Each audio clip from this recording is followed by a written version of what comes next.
vidéo de point d'artiste mensuel pour le mois de septembre 2022. Merci infiniment d'être là aujourd'hui. Je m'appelle Florivine, artiste pluriel et slow. Et aujourd'hui, je vais donc vous partager ce que j'ai créé ou les projets que j'ai entamés ce mois-ci en tant qu'artiste et pour la maison d'édition. Et puis, eh bien, les différentes choses qui m'ont inspirée, qui m'ont rendu la vie plus facile. Voilà, un petit point de ce qui vient nourrir un petit peu ma vie d'artiste, si jamais ça peut vous inspirer à votre tour. Donc pour commencer, je vais vous parler de ce que j'ai créé parce que ça va être assez rapide ce mois-ci. Ce mois-ci, j'ai énormément voyagé. Je suis partie à Lyon, je suis partie à Varsovie, je suis partie en Auvergne. Et du coup, j'ai pas eu le temps de créer énormément de choses. En ce moment, je suis plutôt concentrée sur l'écriture, comme je vous en avais déjà parlé au mois d'août. Donc j'ai surtout avancé le premier jet de mon roman en cours qui s'appelle Chronique d'une mage accidentelle, dont je vous ai déjà parlé le mois dernier. Donc science fantasy, à propos d'une mage qui essaie de trouver sa place dans le conservatoire de magie après avoir découvert sa magie sur le tard. Et qui se retrouve dans une relation polyamoureuse avec 3 mages différents. Donc ça c'est toujours un premier jet en cours. Un autre truc que j'ai fait avec un des trucs que je vais vous présenter après, c'est que j'ai fait tout un point sur mes projets d'écriture parce que... Alors, je sais pas comment fonctionnent les autres auteurs et autrices, mais moi j'ai beaucoup d'idées qui arrivent. Plein de choses, justement, des inspirations qui me déclenchent des tas d'idées, des tas de choses. Ça fait un espèce de chaudron plein de trucs. Et si je me canalise pas, j'ai tendance à partir dans tous les sens, à commencer plein de premiers projets, à laisser tomber un truc pour en reprendre un autre, puis après j'ai encore un truc à corriger. Et résultat, il n'y a pas grand chose qui sort. Parce qu'il y a comme trop de plantes que j'essaie de trop arroser et du coup elles poussent pas assez, oui. Donc du coup là j'ai un peu mis de l'ordre dans tout ça pour donner des priorités en fait à mes projets plutôt que de partir dans tous les sens, me dire ok, là, les prochains projets c'est ça, ça, ça et ça. Et c'était intéressant parce que je me suis rendu compte que j'ai plusieurs univers, en fait j'ai 3 gros univers. Il y a l'univers d'Atrion qui est l'univers de science fantasy, donc du premier jet que je suis en train d'écrire.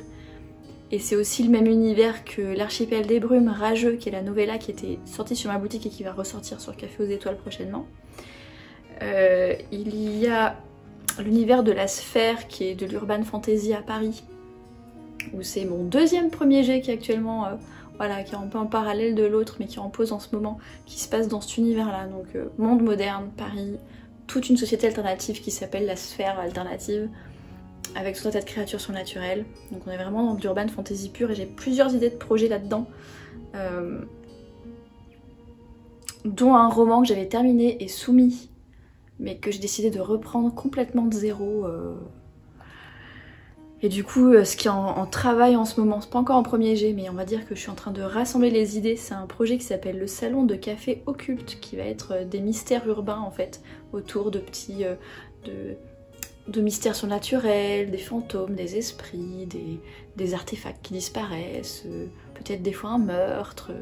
Voilà, des petits mystères comme ça qui permettent de découvrir l'univers surnaturel qui vont se passer autour de ce salon de café occulte avec des personnages récurrents qu'on va voir évoluer au fil des tomes et où chaque histoire va être un mystère en fait. Donc là je suis en train d'affiner l'idée qu'il y a derrière, le concept, comment j'ai envie de le découper, quel personnage récurrent j'ai envie de mettre dedans et j'ai déjà les idées pour les 2 premières histoires. Donc ça fait partie des choses qui sont en cours dans la sphère. Et le 3e univers c'est ce que j'ai appelé Eudaimon et c'est la science-fiction cosy, space opéra, etc. Et dans cet univers-là, il y a un roman qui est fini qui s'appelle Rendez-vous au Cygne Noir qu'il faut que je corrige, mais je l'ai terminé, je crois, je sais pas si c'est pas en 2020 ou début 2021 que j'ai terminé celui-là, il serait temps que je le corrige. Qui est un livre indépendant autour d'un lieu en fait qui s'appelle le Cygne Noir, qui est une sorte de station spatiale qui sert d'auberge étape pour les différents voyageurs interstellaires. Il se passe des histoires autour de 2 personnages, un humain qui se retrouve coincé sur l'auberge parce qu'on lui a piqué son vaisseau, qui est obligé de travailler pour pouvoir rester sur place, et une alien en fait, alien humanoïde qui s'appelle Wirosi qui est une assassin et qui se retrouve emmêlée dans une histoire autour de ce lieu en fait, que j'ai écrit il y a un moment et qui serait temps que je corrige. Donc voilà, j'ai un peu divisé tous les projets dans ces 3 univers là et établi qu'est-ce qui est fini, qu'est-ce qui est en cours, qu'est-ce qui est encore en cours d'idée. et quels seront les prochains projets pour que je puisse un petit peu sortir les trucs de terre au lieu de partir partout puis qu'il n'y a rien qui sorte. Donc là du coup la priorité en premier jet c'est la chronique d'une mage accidentelle que j'ai avancée ce mois-ci. La priorité en correction que je vais commencer à corriger cet automne, c'est l'office des enquêtes discrètes, j'en avais parlé de celui-là. Le premier tome On Paris qui est dans le même univers, hein, Atrion, même univers que Rageux et que Chronique d'une mage accidentelle, qui sont des petites enquêtes magiques dans un univers un peu même pas victorien, un peu régence. Façon Jane Austen avec des mages qui sont des aristocrates en même temps, etc. Machin.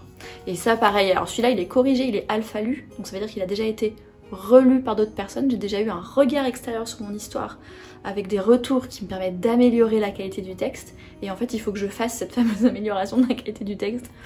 Et donc voilà, ça va être mes créneaux de correction sur octobre-novembre, ce projet-là, parce que ça va être la première sortie inédite de la collection Caféité de Café aux Étoiles. Donc ça m'a fait du bien de classifier un petit peu tous ces projets et de leur donner un ordre de priorité pour que je puisse avancer au lieu de partir dans tous les sens. Et deuxième chose sur laquelle en fait on s'est mis d'accord là, et le projet je vais m'en occuper en octobre, c'est que je collabore avec les éditions Lasca qui sont en train de faire une campagne sur Ulule en ce moment pour un livre de Noël. Je vais vous mettre le lien dans la description sous la vidéo si vous avez envie de voir un petit peu de quoi parle le livre et les différents lots, enfin les différents packs de la collaboration. Et en fait il y a un des packs, je crois que c'est le pack le plus cher, qui contient pas mal de goodies en plus et qui contient notamment, il y aura une planche de stickers je crois et un sticker indépendant de Café aux Étoiles autour du thème de Noël et de l'hiver, des fêtes de fin d'année, enfin pour que ça colle avec l'univers du livre, qui sera exclusif à ce pack en fait. Exclusif, c'est des aquarelles que j'ai peintes et qu'on retrouvera dans Café aux Étoiles, mais ces stickers là en particulier sont pour ce projet Ulule. Donc là on s'est mis d'accord là-dessus et il faut juste que je les peigne, il faut juste que je fasse tout le travail de les peindre, les numériser, les transformer en stickers et les imprimer, les envoyer pour qu'elles puissent les ajouter à ces packs lorsqu'ils seront envoyés. Je crois qu'elle prévoit des envois fin novembre, début décembre. Donc voilà ce qu'il en est pour les projets créatifs. Et côté Café aux Étoiles, il y avait la vente là, la semaine du 21 septembre. Et du coup début octobre ça va être les impressions et les envois pour les commandes qui ont été passées. Ensuite en termes d'inspiration et de favoris, j'ai ressorti mes tasses à thé automnales. Je vous en ai déjà parlé l'an dernier mais je vous en reparle parce que je les adore. La céramiste s'appelle Terre Sauvage. Fait des super mugs artisanaux hyper... j'aime beaucoup ce style un peu à la fois simple et hyper naturel. C'est des couleurs que j'adore, des couleurs un peu terracotta marron, assez naturelles. J'aime beaucoup son travail à cette céramiste. Donc là j'ai mon mug champignon, il y en a un autre avec des feuilles de chêne que j'ai acheté l'année dernière. Et ça y est, je recommence à les utiliser avec mon thé. Premier favori, j'aime bien boire mon thé dans des jolis mugs. Puisqu'on parle de thé, lorsque j'étais à Lyon, j'ai découvert un marchand de thé local qui s'appelle Les Thés sur Terre et qui sont rue Franklin à Lyon. Donc rue Franklin c'est entre Perrache et Bellecour. C'est une rue perpendiculaire à la rue Victor Hugo si vous connaissez Lyon. Dans le 2e arrondissement. Ils ont aussi un site en ligne, lesthéssurterre.com, je vous mettrai le lien dans la description de la vidéo. Et en fait c'est un couple qui a créé ce label après avoir travaillé dans le milieu du thé pendant des années. La nana m'a dit qu'elle avait notamment bossé au Palais d'été par exemple. Donc ils ont créé leur propre label, ils vont directement voir les fournisseurs en Chine, en Inde, au Japon, etc. Et ils font ils proposent leur propre mélange de thé. Et ils proposent notamment le fameux thé fumé de l'Apsang Souchong qui est tellement difficile à trouver depuis plusieurs années. Ça fait des années que j'en avais pas retrouvé du vrai bon, vraiment fumé et pas avec un arôme de fumage, vous voyez. Et eux ils en avaient. Donc du coup j'ai acheté 500 grammes de l'Apsang Souchong pour avoir enfin à nouveau mon thé fumé du matin. Et j'en ai testé un autre là, je vous dirai ce que j'en pense, qui s'appelle Aideo Bari fumé. Donc c'est un thé Assam d'Inde.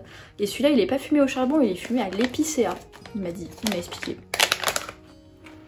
Donc c'est un fumage plus léger, c'est un goût un petit peu différent. Le thé Assam a déjà un goût un petit peu différent. Donc j'ai hâte de le tester, celui-là je l'ai pas encore testé. Et voilà, si vous êtes sur Lyon ou si vous vous sentez suffisamment aventureux ou aventureuse pour acheter du thé en ligne, je vous conseille vraiment les thés sur terre. Ils ont des... c'est un plus petit label que les grandes marques qu'on connaît, mais ils ont des thés de qualité. Je suis très très ravie de les avoir découverts. Ensuite, les trucs qui sont pas tangibles, tant que j'y pense. Donc on a vu le film Dune de Denis Villeneuve, là, qui est en ce moment sur... Je sais plus quelle plateforme on l'a vu, Canal peut-être. Ouais, peut-être sur Canal+, je sais plus. Franchement, il est cool. Il est tellement atmosphérique, c'est vrai que je regrette de ne pas avoir pu le voir au cinéma parce qu'il y a des... Il est hyper contemplatif, hyper atmosphérique. Je sais pas si vous connaissez Denis Villeneuve, mais il a un style cinématographique assez particulier. Il est beaucoup dans l'esthétique, il est beaucoup dans l'onirique, le contemplatif. La musique, elle joue un grand rôle aussi. J'ai beaucoup aimé son travail passé, je crois que c'est lui qui a fait Premier Contact aussi, c'est un de mes films préférés, Premier Contact, c'est trop bien. Et donc là j'étais assez curieuse de voir son adaptation donc, de la série de science-fiction Dune de Frank Herbert, que j'ai lu il y a 2-3 ans maintenant, j'avais lu la première trilogie en anglais. Et là le film il fait la première moitié, les 2 premiers tiers du premier livre. Franchement il était cool, j'ai adoré. J'ai adoré ce côté... évasion en fait, contemplative, il arrive à rendre le désert beau, il arrive à rendre les fameux vers des sables qui ont fait la notoriété de la série Dune, qui est une série de science-fiction sur une planète de désert avec des vers des sables qui produisent de l'épice. Et en fait les gens utilisent l'épice pour voyager en fait dans l'espace, donc c'est une ressource très très précieuse. Et voilà, de toute façon c'est carrément une métaphore du pétrole, hein. On va pas se mentir. Mais c'est hyper intéressant parce que Frank Herbert c'était un des tout premiers auteurs à créer un vrai univers complet de science-fiction. Que ce soit pas juste imaginer à quoi ressemblerait notre société avec une technologie différente ou quoi, ce qui étaient les prémices de la science-fiction. Il a vraiment créé presque ce qu'on appellerait de la science-fantasy aujourd'hui, du space opéra façon Star Wars, pour ceux qui connaissent la plus grosse franchise de space opéra, la plus connue en tout cas. Et donc c'est Frank Herbert qui a inventé ce genre-là de science-fiction où on est carrément sur une société complètement différente, où on parle plus du tout de la Terre, où les humains se sont colonisés sur plein de planètes, et qu'il y a toute une société qui s'est créée. Il a réinventé tout un tas de trucs religieux, il a réinventé des ordres particuliers, il y a un empereur, il y a des maisons, des choses comme ça, enfin il a réinventé tout un truc. Alors maintenant ça se fait beaucoup, hein. Je peux vous donner des auteurs et autrices de science-fiction qui font ce genre de choses et qui font des super trucs. Mais lui, ça a été le premier à vraiment pousser cette porte-là, de faire une science-fiction culturelle, sociale, et pas seulement de l'anticipation technologique, si vous voulez. Et ouais, le film de Villeneuve, il est cool. Il y a Jason Momoa dedans. Un autre truc que j'ai vu, c'est un documentaire sur Arte, qui doit être disponible sur l'application Arte sur la télé ou sur leur chaîne YouTube. À propos d'Instagram qui s'appelle La vanité des réseaux sociaux, un truc comme ça. Et en fait c'est un documentaire de plus d'1 heure sur le fonctionnement d'Instagram, ce qu'ils étaient au départ quand ils ont été créés, le rachat par Facebook, les différentes évolutions du réseau social, et après ça évoque différents sujets dont on a parlé dans les contenus de simplicité numérique, n'est-ce pas? Par rapport au côté addictif de la plateforme, par rapport aux publicités, aux incitations à l'achat, mais aussi par rapport à l'impact sur la santé mentale de voir des images assez standardisées de corps, de gens, de vie parfaite qui peuvent créer un sentiment d'inadéquation. Enfin voilà, ils abordent vraiment tous les sujets, c'est un documentaire hyper intéressant si c'est un sujet qui vous intéresse. Sur du coup Arte. Et en termes de bouquins, alors j'ai lu plein de trucs, il y en a un qui est vraiment sorti du lot que j'ai vraiment beaucoup aimé, qui s'appelle Astérion par Alessa Thorne. Et en fait c'est le premier livre d'une série, je crois qu'elle a appelé ça les Dark Gods of the Underworld ou un truc comme ça. En fait c'est une série d'urban fantasy / post-apocalyptique, c'est un genre un peu particulier qui existe. Je vous en avais déjà parlé de Laura Thalassa dans un favori précédent qui a fait 4 bouquins sur les 4 cavaliers de l'apocalypse. Bah, c'est un peu le même genre littéraire, c'est-à-dire que c'est post-crise humaine et dans ce monde d'après, il y a des créatures surnaturelles qui viennent ou qui reviennent et qui refont la société en fait après un effondrement, quoi. C'est un petit peu ça l'idée. Et donc elle, dans cette série des Dark Gods, là, ça se passe en Grèce, et c'est après la crise qu'il y a eu en Grèce, les anciens dieux et créatures mythologiques grecs sont revenus sur Terre et sont revenus prendre un petit peu les choses en main puisque les êtres humains ils ont un peu tout foutu par terre. Donc ça se passe dans un espèce de futur proche slash futur alternatif où elle a dû écrire ça je pense après la crise économique qu'il y a eu en Grèce là, il y a quelques années.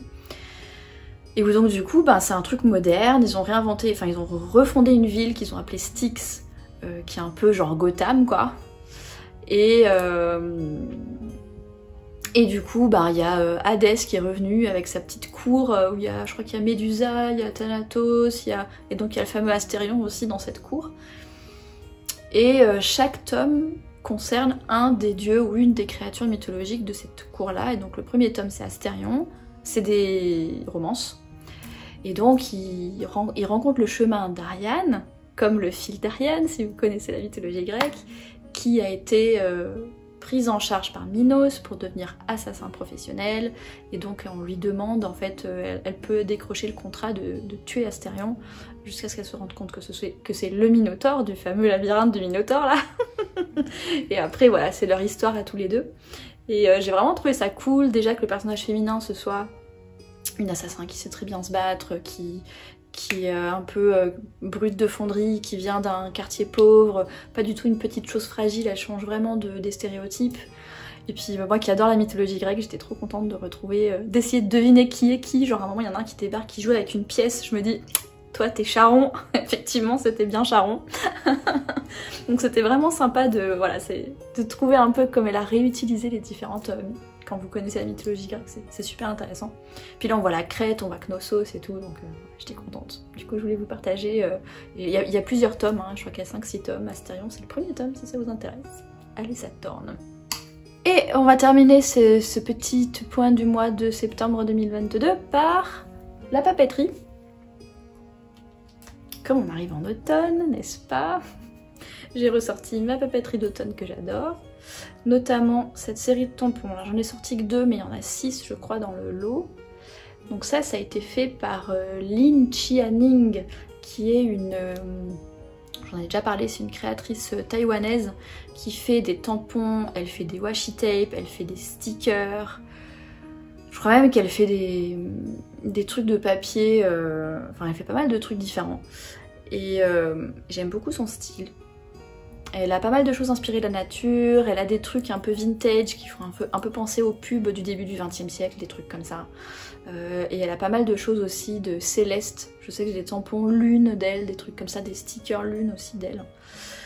Et donc là j'ai ressorti sa collection de stickers champignons, de tampons champignons pardon, que je trouve vraiment cool, que je tamponne partout sur tous mes journaux en ce moment. Donc je voulais vous en parler, et je crois qu'elle a plusieurs sets. Moi j'ai acheté évidemment un seul set. Mais je crois qu'elle en avait sorti plusieurs. Et je sais pas si elle vend en direct, il faut regarder chez les revendeurs de papeterie, papeterie créative. Je crois que celui-ci, je l'avais acheté chez Miso Paper en Angleterre.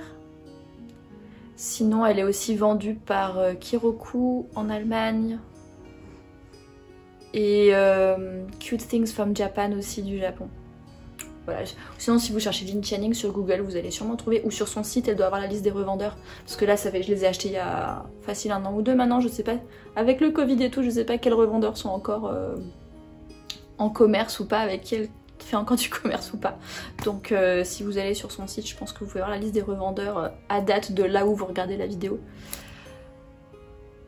Mais voilà. C'est une de mes créatrices préférées, Lin Chianing, en termes de papeterie créative, donc je suis bien contente de ressortir ces tampons. Toujours les tampons, ça, je vous en avais parlé aussi de ces tampons là, c'est la marque c'est Miu Lifestyle, M-U Lifestyle, et je crois que c'est aussi taïwanais. Et là c'est des petits tampons acryliques, donc ça veut dire que c'est du plastique en fait, c'est des petits plastiques collants. Et c'est un set de 9 petits tampons au thème de l'automne. Il y a un petit gland, des champignons, des petites feuilles, une petite fougère, une pomme de pin, voilà. Et en fait, ça j'en ai déjà parlé, un truc comme ça, je crois que ça coûte moins de 5 €. Il y a 9 tampons dedans. En plus comme c'est tout fin, tout plat, c'est hyper pratique pour voyager. Après il faut acheter un espèce de machin comme ça, ils les vendent à part, sur lequel vous pouvez coller le petit machin pour tamponner. Et j'en ai plusieurs, enfin ça c'est toute une collection en fait, ce qu'ils appellent les icon, My Icon Stamp, ils appellent ça. Il y a plusieurs collections et donc là j'ai ressorti celle d'automne, parmi les différentes que j'ai accumulées au fil des années. Et dernier achat, c'est le seul achat que j'ai fait cette année, les autres tampons, là c'est des trucs que j'ai depuis un moment. J'ai trouvé ça dans une papeterie à Varsovie. Donc la marque c'est Paper Poetry, c'est une marque que je connais, c'est une marque allemande il me semble. Qui fait pareil, ils font des tampons, du washi tape, des stickers, voilà, c'est une marque de papeterie créative. Et en fait j'ai trouvé ce lot de tampons qui ont un style un peu japonisant, si vous voyez un petit peu. Parce que du coup il y a une grue, et puis il y a différents végétaux qui... Moi je trouve que ça fait un peu wabi-sabi les végétaux, il y a des baies, il y a des sortes de... comme des... comment on appelle ça? Des pissenlits un peu quand ils font leurs graines là. Et je trouve qu'il y a une vibe un peu minimaliste japonaise que je trouve assez sympa. Et du coup c'est un peu des tampons intemporels que j'ai tout le temps dans mon bureau pour égayer mes carnets. Et ce que je trouve cool, c'est que l'encre qui était incluse dedans, c'est une encre noire comme ça, mais qui est toute fine, regardez. C'est un truc qui est tout fin. Et du coup pareil, celui-là c'est parfait pour emmener en voyage, parce que du coup il prend pas beaucoup de place. Je suis tombée dessus par hasard. Et c'est devenu un set un peu basique que j'ai toujours avec moi quand je fais du journal créatif, du bullet journal, des trucs comme ça. Et enfin, dernier truc, j'ai enfin acheté, alors 10 ans après tout le monde, parce que c'était la marque dont tout le monde parlait au début du bullet journal qui s'appelle Leuchtturm 1917. Que j'ai jamais acheté avant parce que leur papier il fait 80 grammes par mètre carré, c'est trop fin pour moi pour faire du bullet journal. Donc j'ai jamais fait de bullet journal dans leur marque. Mais en fait j'ai trouvé la Varsovie parce que je voulais pouvoir faire ma petite introspection de rentrée.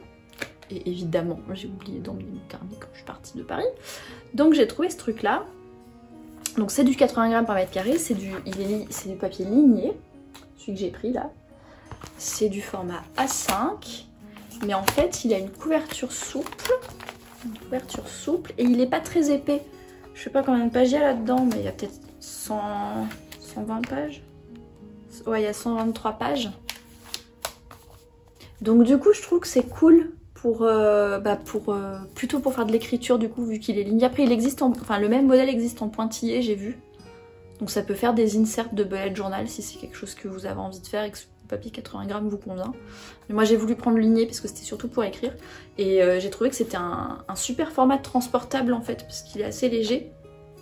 Il a les petits rubans pour marquer les pages.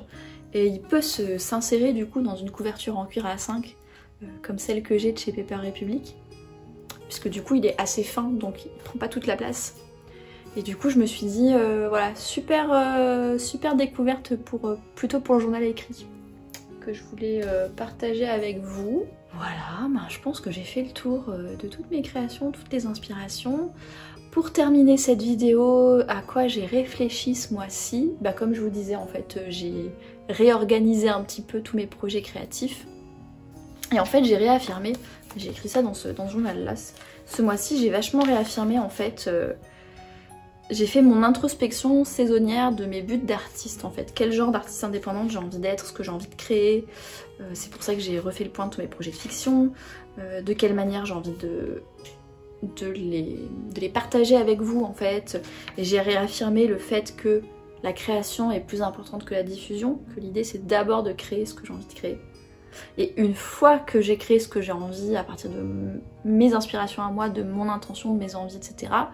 Et bien là je décide comment je le diffuse. C'est-à-dire que je ne veux pas créer dans le but de vendre si vous voulez. Je veux d'abord créer ce qui me fait envie moi, et une fois que le truc il existe, je me dis est-ce que j'ai envie de le garder pour moi? Est-ce que j'ai envie de le transmettre gratuitement? Est-ce que j'ai envie de le donner sur Patreon? Est-ce que j'ai envie de l'éditer via Café aux Étoiles? Est-ce que j'ai envie de le soumettre à des maisons d'édition? Est-ce que voilà, vous voyez? Est-ce que j'ai envie d'en faire de la papeterie créative? Est-ce que... Voilà, en fait c'est comme j'ai réaffirmé que mon métier c'est avant tout la création. Et que la diffusion, la communication, les contenus, c'est quelque chose qui passe dans un deuxième temps. Et ça m'a fait du bien de réaffirmer ça en fait. Ça me permet aussi d'avoir des créneaux de création sans culpabiliser d'avoir ces créneaux.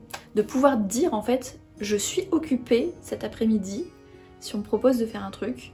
Non pas parce que j'ai un engagement avec une autre personne, mais parce que j'ai un engagement avec moi-même d'avancer mon roman ou de peindre une aquarelle, vous voyez. De me dire que c'est important en fait, et que mes plages de création en tant qu'artiste sont aussi importantes que si j'avais pris un rendez-vous avec une autre personne, vous voyez ce que je veux dire.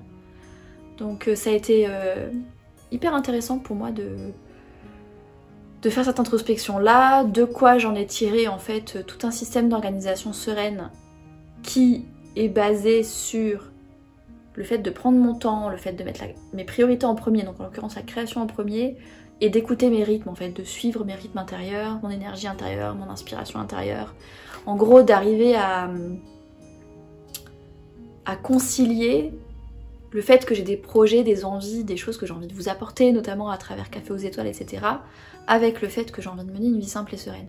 Et ça, cette organisation sereine et les pistes que j'explore depuis début septembre, je vous en parle dans la bulle nomade numéro 179 qui s'appelle Organisation sereine et qui sort fin septembre, qui est probablement déjà sorti au moment où vous regardez cette vidéo. Donc si vous avez envie d'en savoir un peu plus sur tout ça, je vous invite à aller écouter cette bulle nomade si vous écoutez des podcasts, si vous aimez bien les podcasts. Et sinon il y a le script en PDF, j'en parle jamais de ça, mais en fait sur le site florytaylor.com il y a les notes de chaque émission, avec un lecteur intégré si vous voulez l'écouter directement là-dessus, mais vous pouvez aussi l'écouter sur Spotify et compagnie. Et sur l'article il y a un PDF, vous cliquez et ça vous télécharge automatiquement le fichier, avec le script de chaque podcast. Donc si vous voulez pas l'écouter, mais que la ressource vous intéresse et que vous voulez la lire, vous pouvez venir télécharger le PDF et lire le script si ça vous fait envie. Sur ce, je pense que c'est tout pour le point d'artiste du mois de septembre 2022. Merci de l'avoir regardé jusqu'au bout. Merci d'être là, je vous souhaite une belle journée, une excellente soirée et à la prochaine!